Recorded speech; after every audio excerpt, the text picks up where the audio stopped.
We are always cursed when we are ambitious. We get over things as quickly as we get under them. Words of wisdom from Tricia Lee.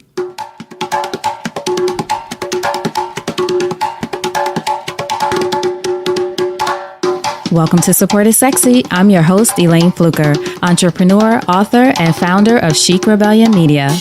5 days a week, Monday through Friday, I interview inspiring women entrepreneurs who share their wins and their lessons to help you take your business and your life to the next level and create something sexy. Here we go.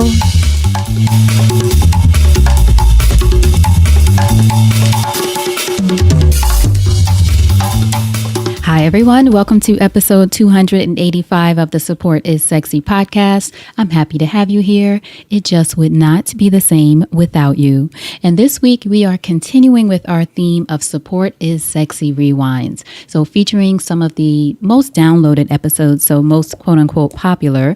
They're not the favorites, though. I love all of them. I say there are no favorite children. So it's the most downloads, but also the ones that I had the most connection with over the past year, just because of whatever I was going through at the time. The messages truly hit me, so I'm playing them again with you while I take a tiny little break. I think they're all fantastic episodes to revisit. Well, all of them are. I love all of them, so please listen to all of them.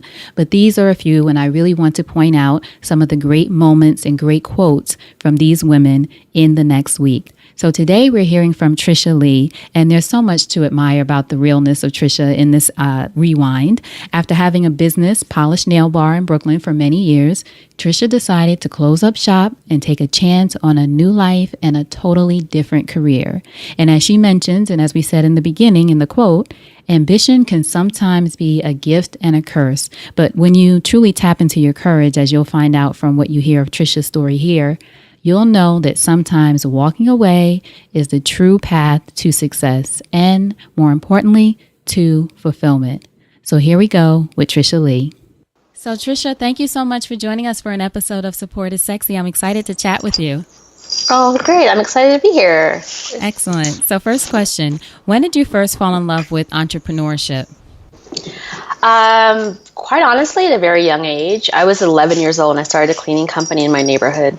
I just always needed to make my own money and not really have anyone limit what I do and how I spend my money. And I learned at an early age my allowance wouldn't stretch. I really liked Trapper Keepers and I really loved M&Ms. Trapper Keepers. I loved unicorn stickers, and it was like, that $3, $4, $5 a week wasn't cutting it. So I had to just figure out, and I was always like on that mission of trying to figure out how to make my own money, Why a cleaning business? What made you say this is the thing that's going to work for me? So my OCD started at a very young age. I used to love to clean my bathroom. I kicked my sister out of our bathroom at a very young age. I refused to share it with her. I needed it to be perfect. I needed white towels. I used to use Listerine and clean my toilet with it, clean my sink with it. I used to get in trouble for doing that because I'm like, if it kills the germs that cause bad breath, it'll definitely clean this toilet as well. Oh my gosh. So the cleaning thing and kind of being a little bit more particular about my space is probably what made the cleaning business easy for me. And so I just felt like I could help other people clean their space. And I hired my sister's friends and got them hired for like $5 a day. And I would make a little poster and go to Walgreens and print off copies. And so, it's like, this was a serious business. Oh, no, it was a serious business. Like, it was like, the little, you cut the little threads and you have the phone numbers. So I put my mom's, answering machine number on there. Right. And it's like, you call us and it's $2 to do your dishes and it's $5 to clean your living room and vacuuming is this, bathrooms are this. And I think back now, like when I look at it, I'm like, they're probably just like laughing at us and thought it was really cute, but we were hustling and I was making like $30, $40 a day. So I know you were big and you were 11. I was 11 and I was very serious about it. It was my summer vacation and I was not playing around and everybody got paid $5 an hour. I didn't care. I was like, look, that's your flat rate salary. Good luck to you with your tips. But don't worry about what I'm charging, Right. And I had my sister was a total tomboy. So she'd always be out in the streets. She had tons of friends. I was very girly. I was always in the house playing dress up. And I just figured out this hustle and it all went really well until my sister figured out that I was making so much money and she was making so little money. Oh my gosh. And I love that you were paying $5 an hour. That's actually pretty good back then. No, it was $5 a day. Oh, a day. I'm thinking an hour. That's right. I'm thinking per clean. A day. All right. So you were definitely the word a on the hustler. street was like, wait a minute, how does this work out? How does this shake out? I don't work for so Tricia. we make $20 combined, and she makes $20 on her own. Right, exactly. I love it. Now, did your mom cultivate that in you and in your sister, just this entrepreneurial spirit, even before we all had language for it? You know what was funny is that my mom really promoted individuality. So she didn't necessarily have a judgment on what you cared about or what you were interested in. Mm-hmm. She just wanted to make sure that it was your own individual, like, energy, spirit, like, attention. So the focus in the home was always like, figure out what you like to do, figure out what you love to do, and figure out what you're good at, but no judgment. So it was okay that I was a clean freak. It was okay that I was like wasting Listerine and toilet paper and paper towels all day long, cleaning and organizing. Like, she didn't care about that. She just wanted to make sure that we really knew who we were and we were good with who we were. My sister was very artistic. She was very creative. I mean, at 15 years old, she was reupholstering furniture in the house. I was dancing. I was like into, student council, and I loved to clean. I loved to keep things organized. I loved beauty. I only had about 45 minutes between getting home and her getting home to basically break into her makeup drawers and do my face and fix my hair and try on her clothes. And that was like what I ran home to do every day. So it was always like, just be who you are and don't copy your sister and don't copy your friends. That was really the energy there. But I think the entrepreneurial thing just made sense because I was always pretty much a leader and kind of always went against the rules sometimes, as far as like, no, I really want to try it this way, or, Mm-hmm. Who would you say were some of your greatest influences growing up? Influences, I would say I had a teacher in the fourth grade, and I always talk about my teachers when I was younger because, being the only Black child that was in either the school and or the class and getting special love and attention and encouragement from those teachers at that time was just a very special place. So I would say some of my teachers, just in how they managed the stress and the angst of the day and just kind of always kept their cool, particularly Mr. Rice in fourth grade and Miss Morris in fifth grade. I literally love these people. They, up until I went to college, I would go back to the school and check in on them. They really allowed me to feel comfortable in my desire to lead and my desire to be an independent. And it's what has allowed me to feel very comfortable in my own skin, even if I'm very different from everyone in the room at times, And you grew up in Phoenix, right? I did, yeah. I grew up in Phoenix. It was just a very unique environment, considering that now I live in Brooklyn. But, I think the only thing that I really had going for me living in Phoenix, in addition to obviously a beautiful environment and safety, I had people that allowed me to be myself. And encourage that. And when I got into business, I think a lot of my influences were people that were actually nothing like me, very, very soft-spoken, very easygoing, very laid back. I'm very drawn to individuals like that because I can kind of be a little bit, too hyper. I feel like it balances you out. Yeah. So most of the people I bring around me and pull around me typically are just, I just admire them. I admire their energy. I admire the way that they handle themselves. I admire the way they handle their day. I'm that girl that runs and hits a wall and then she melts. Like, I will go until I crash, whereas I really appreciate people that kind of take it easy. Interesting. Now, you studied communications, right, at Arizona State? I did, yeah. What did you think at that time was going to be your career or your path? Did you have entrepreneurship on your mind at that time or other ideas? Well, I didn't have any idea. And all through high school, I wanted to be a flight attendant. And I was just like, okay, I got to go to college because basically I'm not old enough to be a flight attendant. So I actually did just that. I went to college.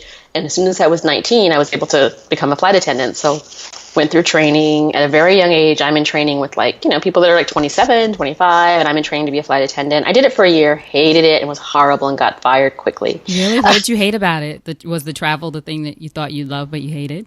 I like to travel, but I don't want to service people when I'm traveling. I just want to sit down and sleep or relax. Right. That's not where I want to work. It's actually very taxing on the body. I have a lot of respect for flight attendants because, they're EMTs. They have to know and do everything. I didn't enjoy it, and I was way too young and too immature to be good at it. But I immediately got back in school. I never stopped living with college roommates. I was just working and they were in college. So I got back into school, and in my mind, I'm like, I want to be like Jackie Reed. I want to be on the television at night, BET News. Right. That's kind of what I thought. But at the time, I'm working in beauty and I'm working behind the beauty counter. And I've just always kind of been more go-getter in any environment. So I did really great in sales and I did really well being at the counter as the only Black girl in the entire department. So it was like I was someone that Black women could speak to about their beauty needs. Was this still in Arizona? Yeah, this is in Arizona. So it made me very popular very quickly because it was like if you look and there's 15 different counters on the floor and there's one Black woman or girl, really, I was like 20, and there's one Black person or one person with your skin tone, you're excited to see her. You want to talk to her about your oily skin, your pores, your under eye circles, whatever it is. So I did really well and I really enjoyed it. Mm-hmm. And I kind of just realized really quickly that I could continue to do beauty. I could do really well, and it would allow me to kind of move to New York after graduating and having a job and not necessarily coming out here, with $40 to my name and have no employment. So I applied for jobs in New York. I immediately transferred with Estee Lauder. Within no time, I was applying to work at MAC. I got there in 98, and I stayed there until I opened my own business. Wow. So you knew at that time, well, you've always been into beauty, you said, going in your mom's makeup and that kind of thing. Yeah. So it led you. And then had New York always been something that was a part of your vision, or was that later as you got into the beauty business in Arizona? It was a really part of my vision. We had moved to Arizona when we were very young. My parents got divorced and I was living in Phoenix with my mom's aunt and her family and my mom. But that's the only family we had out there. So luckily my mom lived very close to my aunt. So we had some sense of family, but all of our family at that time lived in New York. So we would visit and it just always in the back of our minds was home. Mm-hmm. So it was I wanted to be here immediately. So okay. So you made the move to New York and you started you said Estee Lauder and then to MAC? Yeah, I transferred. I was working at Estee Lauder at the time in Phoenix, and so I came out here and interviewed with them. And I'm pitching myself like a full on. If we had PowerPoint at that time, it would have been a full on PowerPoint promotion proposal. And they were like, "It's not that serious. Like if you can sell the makeup, you can come and work here. It's fine." Right. So don't need to pull up my spreadsheets. You don't need to talk about my sales. Right. Right. So that was great. I came here with a job, but I moved to New York with probably $100 in my pocket. I don't even think I had that much money. I had a few boxes of clothes. I drove my Mustang all the way here with one of my best friends and just figured it out. So I moved here. I stayed with my family for a couple of weeks. I immediately had work and I had transportation. So I started working. As soon as I got a couple of checks, I got my own place and just hit the ground running. And I wanted to work for no one but MAC. So I started working at MAC within a couple of months. Within less than 6 months, I was in management. So I'm 22 years old and I'm in management. I'm like, what is this? Right. But it made perfect sense because it was, I always go the extra mile. I always want to know the details. I always want to know how do we do it? How do we do it better? I always want to have a say. And I absolutely always want to be in control, especially when it comes to my work and my work day and my work responsibilities. So in no time I was in management and I moved on to do several different stores and retail development eventually for MAC. And all in the back of my mind, I'm writing my business plan. Mm-hmm. I'm on lunch writing my business plan. I am on break. I am not having lunch whenever we had business sales meetings because I would step away and I'd work on my business plan. And we spoke about Polish Bar like it actually existed. That was our reality, even though it didn't. So when I left, with business plan completed and ready to go. And I just felt confident that at that point I had managed, several multi-million-dollar locations for MAC. I'd opened tons of stores for them.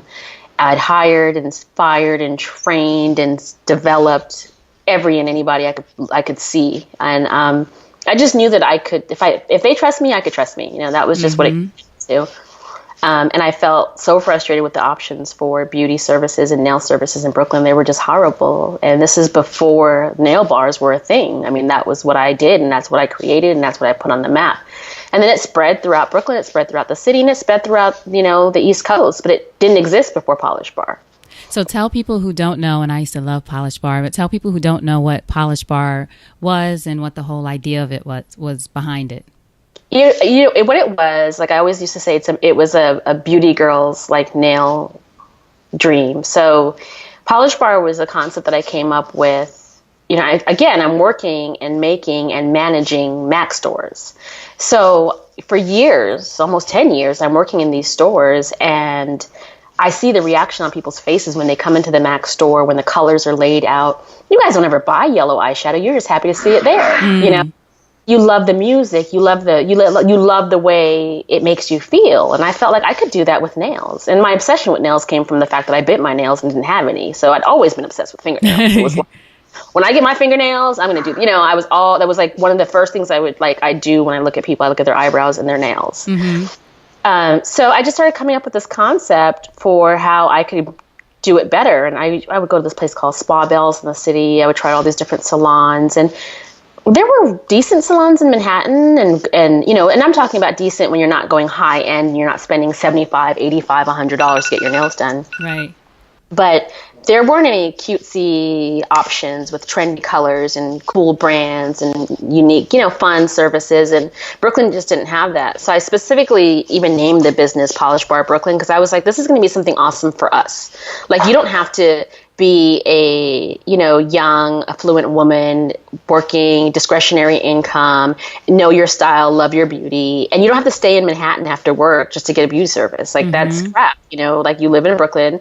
And I was frustrated with it. I felt like I had to come home, from work and get my nails done in Manhattan and get home at 9:30. It was, it was such craziness. And I'm like, why can't I have cool, cute, fun places in my neighborhood that I'm proud of? So Polish Bar met my own need. It met my need for what I wanted. I would get a pedicure every week.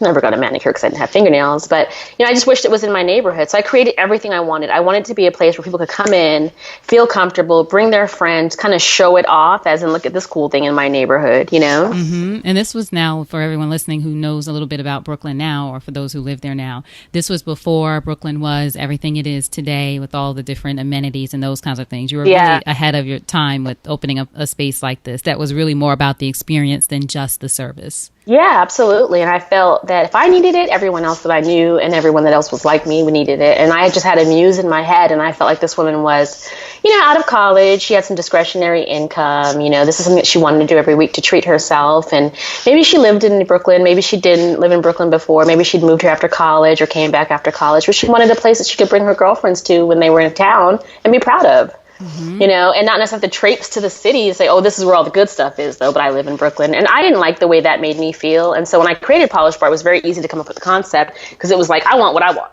And just make it for me. And everybody likes what I like, then we're good. And if you don't like what I like, then you can go over here, you can go over there. There was just so many options. But there were not nail bars. There were not places like this that were pink and pretty with beautiful music and amazing polishes and gray and green and orange. Like, we didn't have that. So I focused a lot on great colors, fun products, introducing indie brands to people. It was easy because a lot of it was just my natural interest. I focused on nostalgic music. I wanted you to come in and hear Boy George. I wanted you to remember music from your 7th grade dance. It was all done purposefully. But at the time, it was the only place like that. And so it was interesting to watch it become a trend. When I closed Polish Bar, the week before I closed Polish Bar, my nail supplier that I'd been working with for over 10 years, who didn't even speak to me when I used to come into the supply. And eventually we built a relationship, and we would speak and we would laugh and we would giggle, and she didn't just hand me off to her daughter to help me. But in my last week, she actually told me, when you came in here, originally you used to ask for things, and you had this energy about you, and we used to think you were crazy. We'd laugh at you when you left, because we used to think that this little girl doesn't understand. Nobody cares about this stuff. Like, just get what you can, the cheapest thing you can, get whatever, get the quantity. And she said, now, years later, I tell new owners to look at your business and to follow your model, to spend the time and the money on hygiene standards, and to make sure people, make sure, because I was going in and I was ordering cases of files, cases of buffers, cases of items, so that people weren't reusing these tools. Right. And so I'm ordering them by the month, and other salons were ordering a bag of them, and that would last them for an entire month. I would order, 500 of them, and that wouldn't even last me 3 or 4 weeks. So it was the piece that I needed, because I felt like this is a woman that had been in the nail business for 20 odd years. And, the last time I spoke to her, she's like, you really set the standard. And when you change things really pivoted. She's like, now I tell people, look at Polish Bar. This is what Brooklyn needs. This is how you do it right. If you try to do it on the cheap, or you try to do it really whack, nobody's going to support it. And that was like the best compliment I could have gotten at the time, to make me understand that, like, look, I did what I was supposed to do. I'm done here. That's right. And that's amazing. I think just an example, I should say, too, of not letting people who don't speak to you when you go to the supplier or who don't get your vision or those kind of things stop you. Because suppose you had been dissuaded just from that, which can be hard. Absolutely. I know a lot of people in fashion who talk about that. The manufacturers, sometimes they feel like these people hate me and I'm paying them money to produce my stuff, but it's sort of like spending thousands of dollars. Yeah. And it's like, why are they so mean to me? I don't understand. I'm trying to give them money, but it's a thing of, you have to keep going and stick with your vision. Yeah. I mean, I remember her telling me one time, if I order these for you with this ridiculous amount that you're trying to get me to order, and it was like files. Because I'm like, listen, every customer leaves with a brand new file. They can bring it back or they can reuse it at home, but we don't reuse files. That was such a unique idea at the time that she argued with me and was like, listen, if I order these boxes of files for you every single month, you have to order them for me. You can't change supplier because I'm not going to be having thousands of files sitting on my shelves because you change your mind. I'm like, nope. I ordered files from her up until the very last order that I ever made. Wow. But this is a time where the concept of coming in and getting new, fresh tools didn't make sense to people. Mm-hmm. The concept of having, Chanel and YSL polishes didn't make sense. The concept of having great, hip, fun, nostalgic music that makes people feel good about their services, that wasn't a thing.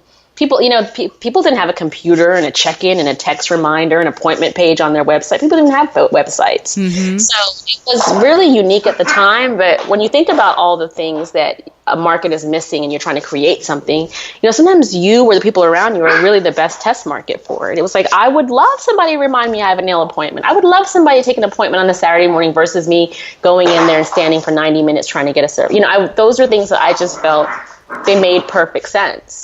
And did you have the business by yourself or did you open it with someone?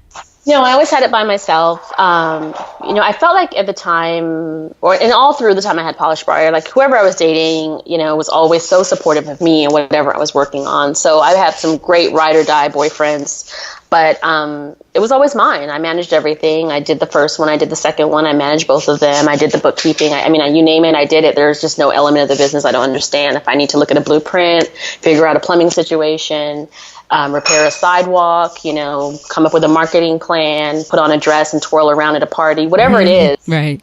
I know how to do it. There are things I'm better at than others, but I know how to do everything I need to do for my business. And I don't know if that's a part of me being a control freak or me just making sure that it is done the way I need it to get done. Well, that's the same thing, isn't it? It's okay. It sounds better making sure everything's done the way you need it to get done. Sounds better than control freak. But no, I get it. You like it a certain way. And, well, you're fully invested in it, too.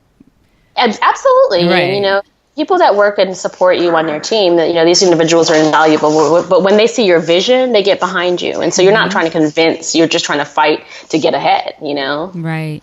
So what was it like then when you got to the point where you figured out that this chapter with Polish Bar in Brooklyn was ending? It was really early on.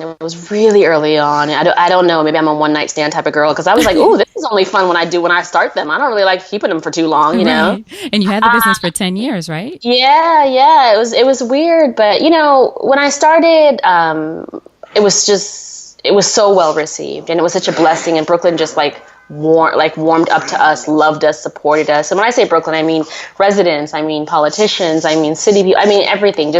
People just loved us. New York Magazine wrote about us and we weren't even open. I was like, hey, we don't actually exist yet. Right. But, and this is when there was no online. It was like pages and, New York Magazine has we have a little excerpt in there and I'm like, we don't actually have keys or we're not there yet. We just had to sign up.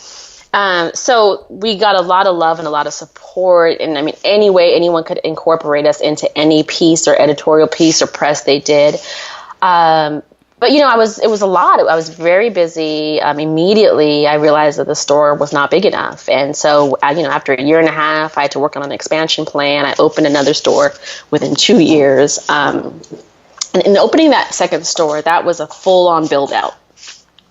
So it was so much. It was just architectural plans. It was everything. Mm-hmm. And in that process, I realized that I kind of had a nick, I had a nick for that. I was kind of okay, I could kind of do this. I could see myself creating spaces. I kind of think I know what I'm doing. And when I was trying to get the space, I remember at one point just being the only people making money around here are the brokers and the landlords, and I was just so frustrated with trying to get the right space. And so I don't think that store was, the second store was open for 6 months, and I started buzzing around talking about real estate. But I just never had time to do it, you know?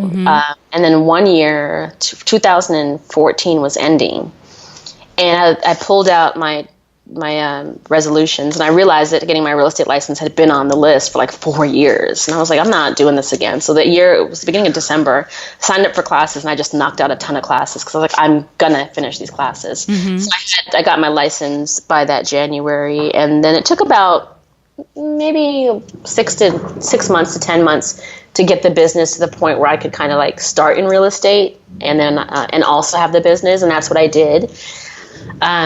And at that point, I was just so exhausted by the business. I was so exhausted by, quite honestly, managing the staff and managing the day-to-day and the day-to-day operations. How big was your staff at that point? At the height, it was at 22 people. Right. You know, when we very first started, we had 5 people.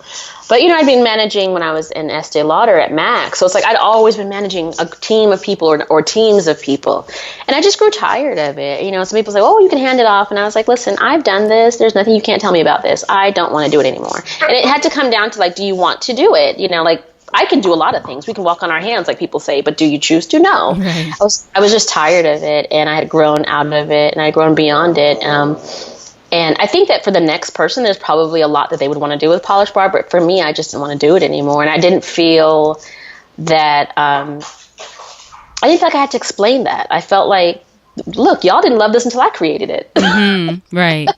Was there a part of you that did feel like, though, that you, maybe not that you had to explain it, I just wonder if I don't want to project this, but was there a part of you that's sort of like, well, I should be happy to do, you know, because I am getting all this press and everyone loves it and all these other reasons that you might make up in your own mind for you, quote unquote, should stay. But it's sort of like, you know, that no, this isn't it anymore. Yeah, so I wasn't addicted to that feeling anymore because it is cool. You know what I mean? It's cool seeing yourself on MTV. It's cool seeing yourself on commercials. It's cool seeing yourself on the damn bus stop in front of your business. It's cool. Right. But, you know, like anybody, you know, we're always cursed when we're really ambitious. We get over things just as quickly as we get under them, you know? So it didn't do it for me. It didn't excite me. And I was never a nail tech, you know what I mean? Like I worked at MAC for years. I was never really a beauty artist. Like I'm an entrepreneur, like I'm a businesswoman, right? So there's a passion for a business doing well in my soul, but there's not a passion for painting nails. There's not a passion for doing eyebrows. My passion when I worked at MAC was, I want to make sure my business does better than every other MAC location. Right. That's my passion. You know, so with Polish Bar, I want to create the best, coolest little nail beauty bar that Brooklyn has ever seen. That's the passion. You know what I mean? It's not. And then once you did that, it was like, okay, that's complete. Right. Yeah. So now it's like I get up with drive and vigor in real estate because that's my goal. Like, but I understand what you're saying when you say, like, did you feel like you had to explain it because it made sense? I get the piece of being an entrepreneur. Like, you wear a suit, and a part of that suit is that you set an example for people, and your story of someone that's winning, your story of somebody that is like going out on their own and starting their own thing and not going, you know, and going against the grain and doing it. So there's a little responsibility with that in the sense that, you know, you have to share your story, and you have to, or you end up inspiring people. So especially with my business being so popular and it being beauty, it didn't make sense to anybody that I didn't want to do it anymore. And when I would tell people, I've really outgrown it, they would look at me like I had 13 heads. It just made no sense to them.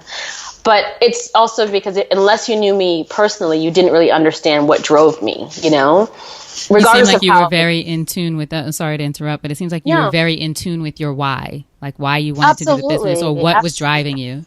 Yeah, like it was, I mean, especially with Polish Bar, it was the marketing. I loved that piece of it. I loved it. I love putting together events. I love putting together new initiatives. I love training my staff on new services. I love rolling them out and being like, hey, we're the only ones doing this. You better come here. Like, that's the piece I love. It wasn't like I wanted to stand there and figure out a manicure. Like, that wasn't it. You know what I mean? And I mean, people that run a nail salon and are good at the actual nails, I mean, like, now those are unicorns. That wasn't me. Like, I was good at marketing. And so had it been bagels or cars, I would have still loved that because that was my passion. I also don't believe in doing anything for the rest of your life. You know what I mean? I really believe that I can choose to do anything I want for as long as I want, and then I can go left whenever I feel like it.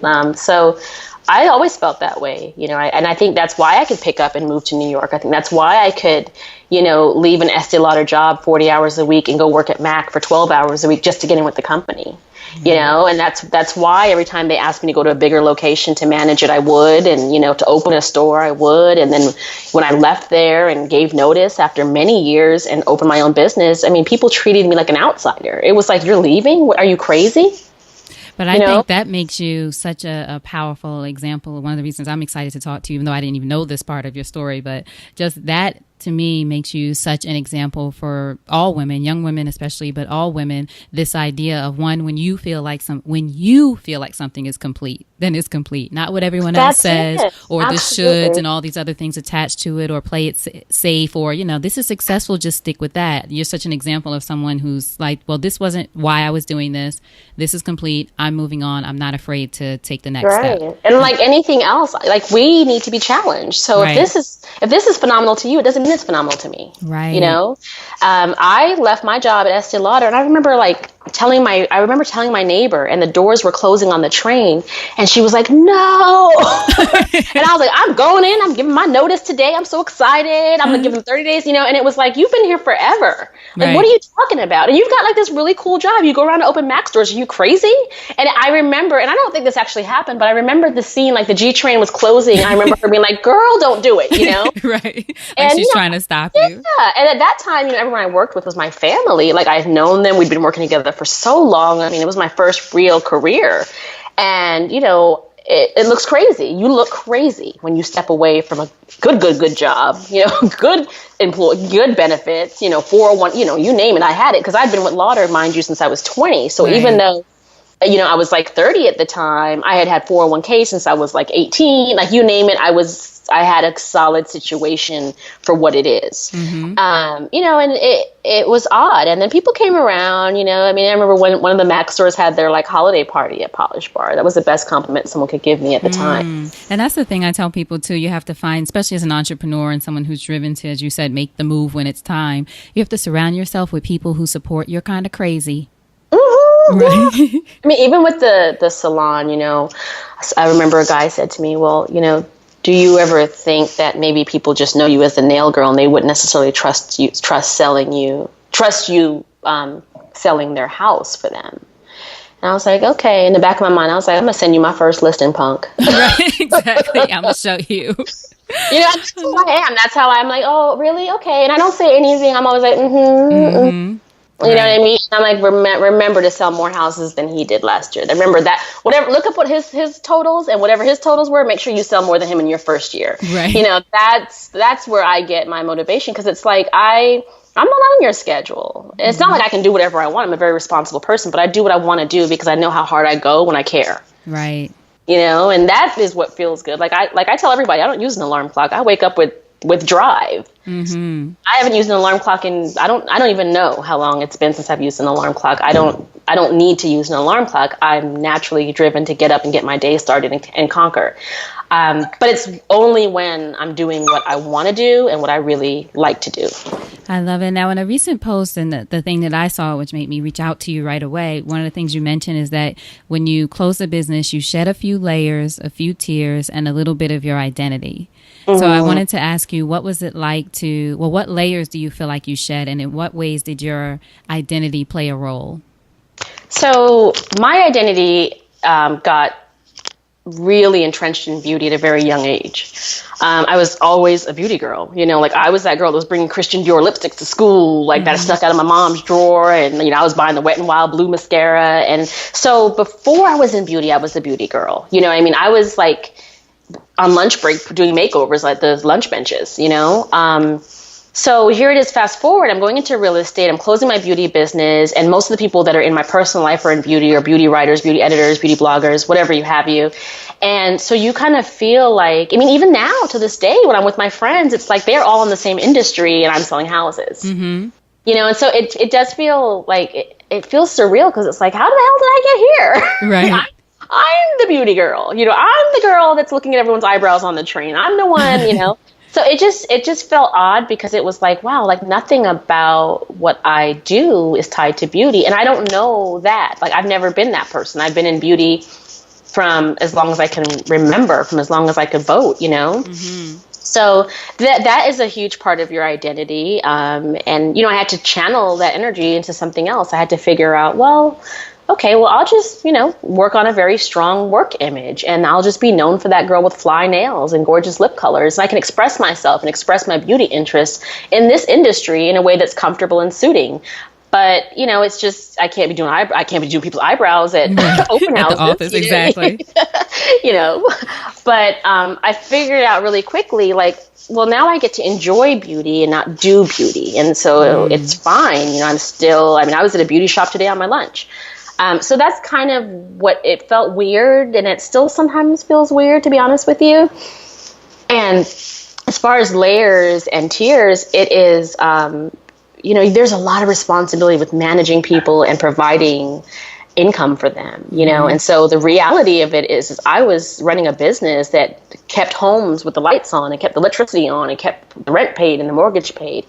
You feel very guilty when you bring that to an end. I had employees that had been working for me for 9-10 years, and there's so much guilt with that. So as much as I was like shedding off a dead layer of skin, I felt so guilty. And I also felt like staff that had been so loyal to me and my business and my brand and my belief system, I didn't have a next plan for them. I didn't have a next step for them. And so there's horrible guilt. It's not a good feeling, even though I'm inside bursting and excited about my new chapter. How did you get to the point where you realized that wasn't necessary, although it's a loving, kind way to feel and wanting to take care of people, but did you get to the point where you realized, you know what, that's not my responsibility. I've given them time to know that this is going to happen and I have to move on? I did. I think my sister helped me with that a little bit more, though. I just hit a wall and was like, look, I got to do me. Like I've never, ever, ever only worried about me. I've always, had to worry and think and plan and project and everything for everyone else. And so it was like, if I go into real estate, I don't have any employees, I don't have any support staff. It's just me. I get to just do me. And it just felt so freeing. And when I hit a wall of guilt, I just didn't look back. And so it was like, it's like anything with me. It's like, I will go. And then when I'm done, I'm done. And I definitely got to a point where I was like, listen, this next chapter has to be about me. And in so many ways I came to life. I mean, I had 10 years of like, barely being able to go home and visit my family on the West Coast. I had 10 years of barely being able to ever go on vacation. Let's be like, don't be ridiculous. I couldn't even take more than 2 days off at a time. Right. And so, in a lot of ways, even though I went into real estate, it was a brand new business and I was working really hard, I also was bawling out of control. I was like, oh God, I want to go here. I want to go there. Because I didn't never had that freedom before. I never got to go home for Thanksgiving. Right. It was like one of the busiest weekends in our business. You know what I mean? I never got to go to brunch with my friends on Saturday. My shops were packed. Like that wasn't even, yeah. So I came to life. It's like, I did a phenomenal thing for 10 years, but I also missed a whole lot of living for 10 years. I realize the sacrifices that they don't. And we lie. We post the cute parts. We post the fun stuff. Like, no, these are 11, 12-hour days. These are negotiating with people to come to work. These are things shutting down when someone's baby is sick. It's a lot. If it's bad weather, guess who has to shovel sidewalks or make sure they're shoveled? And, Sandy, all of those different crazy weather storms we've had, that is catastrophic to a business. So it's like I get to be young again. I get to be fun again. Right. And not to say that I'm not working and grinding. Well, but you're crushing it. We're going to talk about that. You're not even just working. Yeah, you're not grinding. You're crushing it, of course, because that's what you do. So what would you say then is, you talked about some of the things that you love about the freedom of being a real estate salesperson, and you're doing really well. But what would you say any lessons that you learned that you're taking from the first business into this new venture or this new chapter for you, if there are any? I always tell people I'm still an entrepreneur in real estate. So, even though I'm partnered with a brokerage company, you're still an entrepreneur. Like, there's nothing that you can generate. There's nothing that you can earn without generating on your own. So it's actually scarier than running a salon, because it's like, I was able to create a pretty strong marketing campaign and get people into my shop immediately. The first day I was flooded. I didn't have appointments available for weeks when I opened Polish Bar. So now you go into real estate and it's like tomorrow, if you had to get somebody to trust you to sell their house or rent their apartment, would they? That's how crazy it is. So it is a really, really tough battle because you're starting from absolutely scratch and you don't even have a fun, cutesy service that people want. You're actually trying to generate business by getting people to trust you with the sale of their property, the purchase of their first home, finding their first apartment they want to rent, whatever it is. So I realized right away it was still entrepreneurship. I realized right away it was still marketing yourself. I realized right away it was still administrative, organizational skills, bookkeeping, and very similar. It was the product changed, but it was still customer service. It was still, having people trust you, but just with something far more important.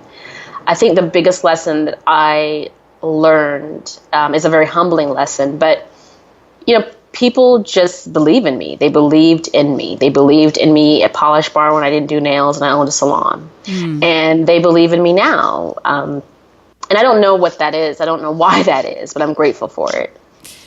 Yeah, well, I'm sure if people, when they listen to this, they'll be able to tell why that is. You clearly have I just love the fact that you're so focused on your why, not even just, obviously you're someone who makes it happen and that kind of thing, but it seems like you're really driven by what you want to create. And I think people, when people see that in other people, we're sort of drawn to that. Not everyone is drawn to it. Like you said, everything ain't for everybody. Right. But most people are drawn to that. Now, you were recently named, speaking of crushing it, as we talked about earlier, your company is Compass. That's the company you work with. And you were recently named Rookie of the Year with 14 million in sales. Did I get that right? Congratulations. Isn't that crazy? That I know. Is wonderful. I just got goosebumps when you said it. It's crazy. That's amazing. It's crazy. What's crazy is it was such a hard year. I can explain to you, Elayne, how hard that year was. That year was such a hard, humbling, just low down, dirty year. You said it was like a muddy period. That's one of the things you said. Terrible. And I'm a beauty girl and I'm like, you don't even know who I am. I shouldn't even be here. Right. It was such a hard year, and I hate when people say this. Oh, you have to go through the tough stuff, and you're not going to really know who you are until you're challenged. And you know what? On the other side, and I would be like, get out of here! Like, get out of here with the platitudes. Get out of here! Like, that's not necessary. I just want to walk in and just make it happen. And I just, I don't even know. I've never been a self-doubter. I was a self-doubter. I have never been timid. I was timid. I was all of those things, because it's like, what have I gotten myself into? And why the hell do I think at 40 I could pull this off? It was crazy. But what happens is, in all those crazy situations, all those moving parts, you just start digging down deeper and deeper and deeper, and you pull out the rawest version of yourself. And when I got to her, it was like, this is what you do. All you do is kill it. Mm-hmm. That's all you know how to do. And I don't know. I just came back to who I was, and once I got past all those silly feelings, I'm like, girl, you've got to get in here and show these people what you're made of, and what you're made of, so don't be sidetracked with the challenges day to day. Just focus on the goal. And was there a part of you was there ever a part of you that came to the point where it was like, okay, the things those people said who were trying to encourage me with, you got to get to the other side is actually true? Absolutely. Now I'm those people. I'm like, I know it's corny people. Right. Now I'm one of the corny people. Right. Now I'm like, girl, you need to go through this. If you don't can you imagine? You're going to miss the good. Like, I'm that person. If I didn't go through that year, the problem with Polish Bar was it was an immediate success. And it confused me to think that whatever I touched turned to gold. That's the problem with Polish Bar. As wonderful as it was, it's like I got out on stage and next thing you know, I'm in a starring role. So it's like, oh my gosh, like everybody wants what I have and this is awesome. I never had to struggle to build. I never had to struggle for business. My demand issues with Polish Bar was meeting the demand. Mm-hmm. So this was a very different experience for me. And being, imagine yourself like, I'm living in Brooklyn. I'd have a couple campaigns that, helped me to kind of get to know people really quickly in Brooklyn. So for the most part, in most rooms, I knew people knew who I was, I was very familiar. I was a familiar face. So now I'm in real estate and people think that you're the copy girl. They don't care who you are, just move out of their way. Right. They have no idea. Yeah, it taught me a lot. It taught me a lot about, like people would treat me bad and I would be like, when I crush her, I'm going to treat her better though. I'm going to be nice to her even when I'm killing her numbers. And I would think that and I would be like, you know what, I want to be successful like her, but I don't necessarily want to be miserable like her. I want to be really happy and content and I want to treat people really good, every single person in this building. I want to give great internal customer service. I want to treat everyone internally in this company really, really well, regardless of how successful I am. And I think that by no one knowing who I was and no one caring, it really helped me to understand like the kind of career I wanted to build and just the kind of broker I wanted to be. And this was actually at another company. I wasn't at Compass at the time. Compass recruited me after I had a really strong year. But it was just great. And it was a great time for self-reflection, and I thought back to things that I'd done in grade school and high school and all the things I'd accomplished. And I was just like, this is ridiculous. Like, why wouldn't you think that you wouldn't do well here? And I had to work on getting there, Right. And I looked up and, it was like all of a sudden, like overnight, I had like, 6 deals in contract. And like at one point I had 11 deals in contract. And at the time, my old firm came to me and says, you need an assistant. What are you doing? And I'm like, assistant? What are you talking about? Right. It hadn't even dawned on me. They're like, Tricia, you can't continue to do this on your own. I was like, yes, I can. I used to own Polish Bar. You don't know what I can do. All right. You were used to doing that, right? But support is sexy, Tricia. Don't forget. I know. I just hired a new teammate this week. I'm so excited. Very good. Now, what advice do you have for women who may be in the middle of a tough transition where they're maybe letting go of their business or a career or something else, and they are, as you were, in this position, like, I feel like this is complete and I want to move on. What advice would you say, or something that you wish someone would have said to you during that time? I think I tried to do this to the best of my ability, and I would probably give anyone the same advice, is to just really come up with a really good strategy and understand that regardless of how much you might want something, it may not necessarily come to you in the way that it needs to. Like, for example, I know why my closing of my business and starting up real estate was such a tough transition. Like, while it was a successful year on numbers scale, it was a really, really tough year. I know why that had to happen, because I know that I had to develop certain interpersonal skills and certain humility and, just compassion. And there's certain things I need to develop a little bit more within myself. And I think that period really rounded me out. Not that I don't still have a lot of work to do, but I think it gave me certain gifts that I just needed to be better at what I do and to be just a better version of myself. So that didn't make sense in the beginning, but now it's like, oh, I get it. I think that my best advice to anyone is that it is not going to be easy. So try to plan and strategize as best as you can to make sure that you're good. And to, why I believe that we're all dreamers and that we all have amazing goals. I think that sometimes people, talk about what they want to do and what their dreams and their goals are, but they're not really about it. Like, they're not really about it all the time. It's like, oh, I'm getting ready to do this. Well, are you about? Like, I am about it. Like, if I say I'm doing something, I'm 100% into it. I'm not falling off the grid for a week and a half because I had to get my nails done. Like, I'm fully focused on whatever it is that I'm doing. If it's my business, if it's building a business or whatever, I'm really, really serious. I don't do it for trend. I don't do it because it's a cool little group to be a part of. You know what I mean? Like, if you want to call me an entrepreneur, fine. But what I'm going to do regardless is rock my business. Right. And I think that that's where I would tell people to just focus on what's important. Understand it's going to be challenging, and do not get sidetracked with the labels, because the labels don't matter when the bills aren't getting paid. Polish Bar is a phenomenal thing, but I was doing it regardless, and then I got noticed for it. You know what I'm saying? Mm-hmm. And I wanted to do it. I wanted to do it for me, and I wanted to do a really good job. So I was always focused on it. It was always a huge priority. It was very important to me, and I worked at it very, very hard.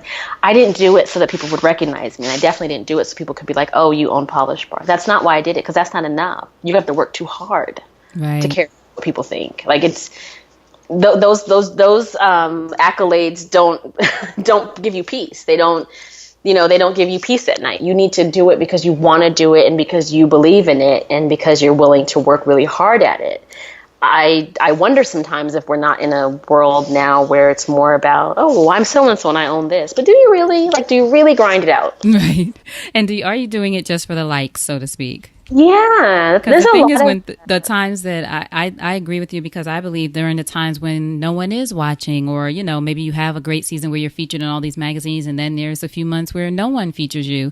During that time, no one cares, and you have to be able to carry yourself through that time, because it's not always going to be like that. Absolutely. Like Polish Bar's doors open 6-7 days a week, regardless of whether or not we had Facebook or not. We opened before Facebook, before Instagram. You know what I mean? Like there was no social media back then, and people were barely using websites for beauty services. I mean, I don't even know if Sephora was out at that time. I don't even remember. But you gotta just do it. Like you have to just they're not enough likes for it to make sense. They're just not. You know. And I think that we're in a culture now where people are just like, I'm going to be an entrepreneur and I'm about to do this.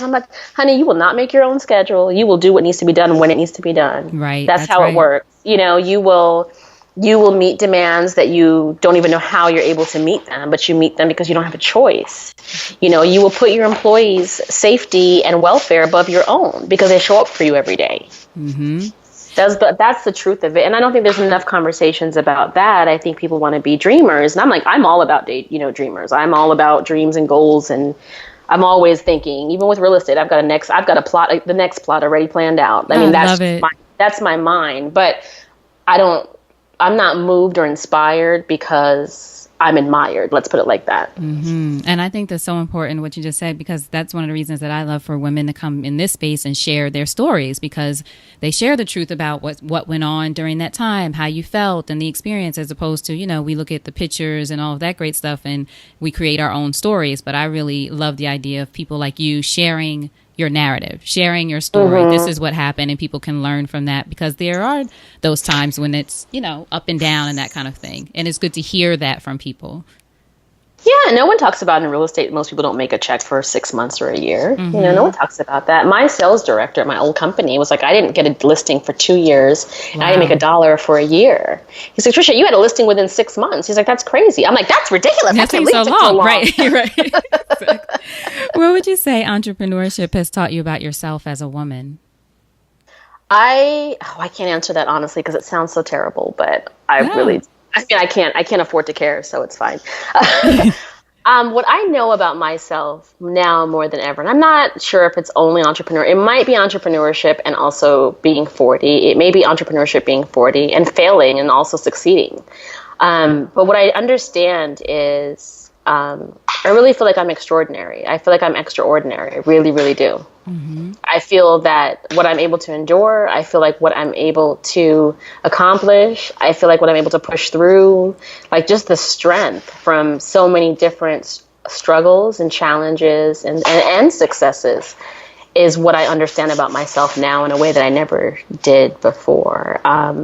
There's just nothing basic about me. Let's put it like that. Like I love it. I just kind of understood that at a young age, but now at this age and at this time in my life, I don't expect the standard results because I don't feel like I give the standard effort. I think 40 does that to a lot of women who are whether you're entrepreneurs or just at least the 40-year-olds or 40-something-year-olds that I know. You just get to the stage where you don't care as much about what everyone else thinks. You're getting more rooted in who you really are and what makes sense for you. Yeah, so that could be it.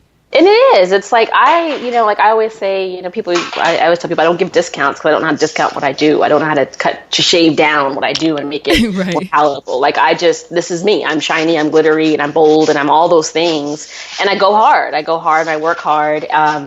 And I care, and so I don't spend too much time trying to minimize that so anyone else can be comfortable.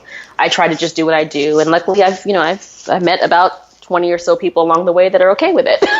Excellent. So what would you say then your support network looks like these days? Oh, it's so unbelievable. It's a makeup of like a mother that doesn't care what I do as long as I'm happy and prays for me every single day. It's a sister that is like the biggest cheerleader that anyone could ever ask for. It is friends that don't give a shit what you're doing. They're just like, what do we have to do, Tricia? Where we jump in at? Mm-hmm. I could tell them any old crazy zany idea. They're like, okay, so what do you need me to do? they just get behind it, they get behind it. I had some friends stand in a line outside in the cold the other day for 2 hours so I could drink a shake at a restaurant. They just get behind it. And I think, sometimes I ask, like, why do y'all go so hard? And they're like, we believe you. We trust you. We always trust you. They're like, you're the one's going to know all the details. You're going to do all the background check. You're going to check everything out. You're going to analyze everything. You're going to show up with your spreadsheets. You're going to, you're that girl. And so because of that, like, we always trust you in whatever decision needs to be made. But they get behind me. They support me. If I said tomorrow I don't want to touch another house and I want to start, teaching hula classes somewhere, they'd be like, okay, so you want us to put that on our blog? Like, you want us to wear T-shirts? What do you want us to do? They're just, and I've been very fortunate to surround myself and maintain, which is most important, relationships with people that are like that. And, trust me, when their roles are therapists, their roles are promoters, their roles are self-motivated, like, they have to hold me together. There are times when I'm like falling apart, and especially when I was going through my transition, I was just like, I don't understand what I'm doing. Why would I put myself through this? And, I have to get on the phone with a Renee, or I have to get on the phone with a T or a Debbie and say, I don't know if I really should be doing this. And they have to remind me of who I am, So it's phenomenal. And it helps that most of them are entrepreneurs, to be honest with you. But, even the ones that aren't, they're so supportive, and they just want to see you win, they want to see you win. And it's like, whatever I can do to help, I'd want to help. And, my job is to maintain those relationships and to be equally supportive in their lives. And I understand the responsibility that comes with that. Excellent. So in closing, if you think over your life and career and you had the chance to thank only one person whose support was critical to you personally or professionally, who would that be and what would you say? I think it would be my mom more than anything. I think it would be my mom because she, I think I would say I was thankful for her letting me be strong and weak and letting me be, hard as nails and also vulnerable. And just letting me feel like I could do what I want to do. You know what I mean? It was never like, what are you doing moving to New York? You can't afford to live there. It was never any of that. It was never, and I've done some crazy, zany things, but it's it's always a feeling of, well, you can always come back here. Mm-hmm. You can always come home. You can always come back here. And then I think another piece of it is that, she really believes in me in a level that I don't think I even believe in myself. Like, she just, she thinks that I am capable of accomplishing any and everything. That just, and she's always been that way. It's like she's always really supported whatever I wanted to do, and she's uniquely able to do that without necessarily agreeing with what I want to do. Like, she sent me a text message the other day, and it was, like, I've always seen greatness for you. And she'll just send messages like that to me. She's like, this is who you've always been. I've always seen greatness for you, and I'm just so proud that you're my daughter. And those, that's my reality. That's what I have at my base. Like, that's my foundation. So maybe that's why I kind of feel comfortable trying different things and going out and spreading my wings a little bit, because it's, that's been instilled in me from a very young age. That is a true blessing. I love it. So now tell us how we can support you. Tell everyone where to find you. I'm going to have links to everything, of course, but just so people can hear it as they're listening. Any website you want to give out, social media, any of that good stuff? Yeah, sure. So I am at Compass Real Estate. We are an amazing tech real estate firm that is just phenomenal. I mean, we are creating tools that allow you to really change the game in how you find homes and how you market and sell your home. I just love this company so much. I'm so excited to be there. So I am Tricia Lee, TRICIALEE at compass.com. I am Love Tricia Lee everywhere else. Mm-hmm. LOVETRICIALEE everywhere else. And then I also have an Instagram for my business. It's Move Me to Brooklyn. And I think my Facebook is Sold by Tricia Lee, but I'm pretty easy to find. Move Me to Brooklyn is the Instagram? Yeah, Move Me to Brooklyn. And I also have a personal Instagram as well, which is Love Tricia Lee. And I kind of teeter back and forth between the two because, anything I'm doing professionally is kind of an extension of who I really am. So I'm not in any way I don't filter anything. It's like, here, this is what I'm doing today. We're at the park. Well, now we're cleaning a house, or now we're painting, or whatever it is, Right. So. I love it. Thank you so much. It's been such a pleasure to talk to you. I'm so glad we were able to catch up and make this happen. Before you go, what's a parting piece of advice from you to our listeners about anything? One thing I always see is do what you love. And I think if I have to tell an audience of people anything, it's do whatever it is that you want to do. Like, when you want to do it, like, do what you want to do. Like, a lot of times it's, well, this would be the best decision, or this would be the best move. And it's like, no, do what you want to do. Because when you want to be there and it matters to you, it's easy to grind, it's easy to work hard, and it's easy to fully focus on something. So, just sit back and ask yourself, is this what I want to do? Excellent. I love it. Tricia, thank you so much. Hold on just one second. All right. Thank you so much for listening. And I hope you enjoyed that episode with Tricia Lee.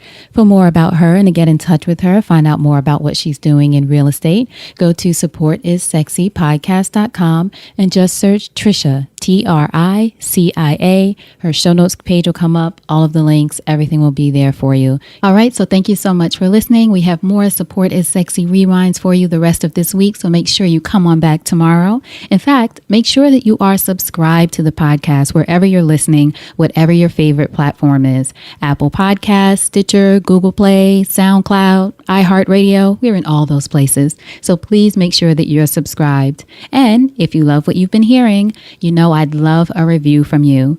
I always say a 5-star review would be fantastic, but getting feedback from you would be amazing. So anything that you want to share, let me know. If the show is doing anything for you, let me know anything I can do better. Would love to hear from you. All right. So thank you so much again for listening. And until next time, you know what to do. Go out there and create something sexy. And I'll talk to you soon. Take care.